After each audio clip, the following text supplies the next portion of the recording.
Hey everyone, 6 hours after this summit began, we've almost reached the end of the road and you are still here. Congratulations, you win the DEI Commitment Prize. But the lesson of today, we got to turn commitment into outcomes.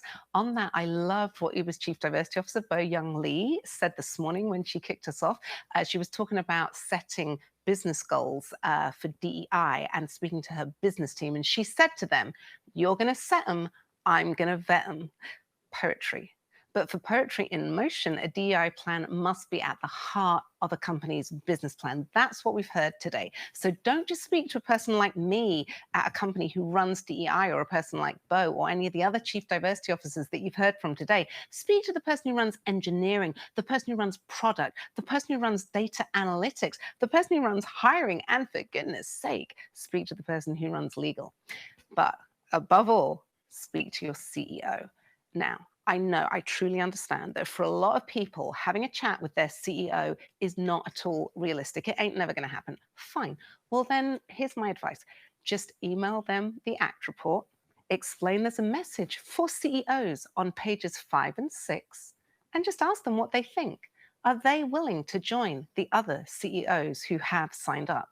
And whatever their response, and honestly, I do hope that you work for a CEO who wants to be on the right side of history, but whatever their response, you've played a really important role by doing that, by starting that conversation. And it's easy to do if you can remember actreport.com, right? Now, the hard part is, as we heard today, putting it all into action, because you have to set DEI goals, measure DEI data, disaggregate that data, build inclusive products, demonstrate impact, obsess on outcomes and equity, not just intent.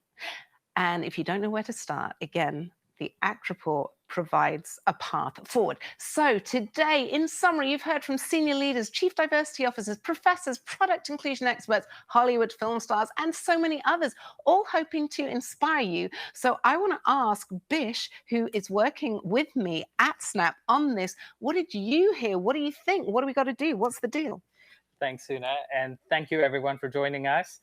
So I'm Bish Paul, he, him pronouns. I'm leading the implementation of the ACT report. You've heard today best practices from industry leaders and partners. So where are we going from here? We want to invite you to join the movement to catalyze tech. So please visit actreport.com. We've said that a couple of times. For more inspiration, you can click on the Act Now button to become a signatory. As you know, the need is urgent. The need is now. We're moving from ideation to activation right now. Join us. So you've heard what Bish has to say. Join us. Actreport.com. I think that's the 100th time I said it today.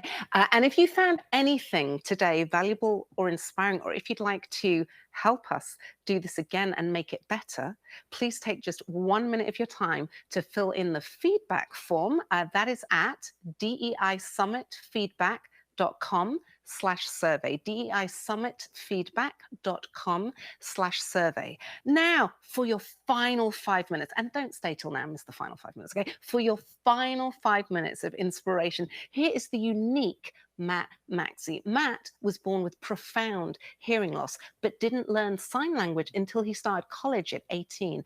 As you can see, nothing has held him back. Let's all of us, please, take a leaf out of Matt's book. So join our community as we create the Tech Accountability Coalition with all of our partners. As Bish said, it is a movement. It's not a moment. Go to the actreport.com and let nothing hold us back in our search for equity. Thank you so very much for joining us today. Thank you. Shukriya.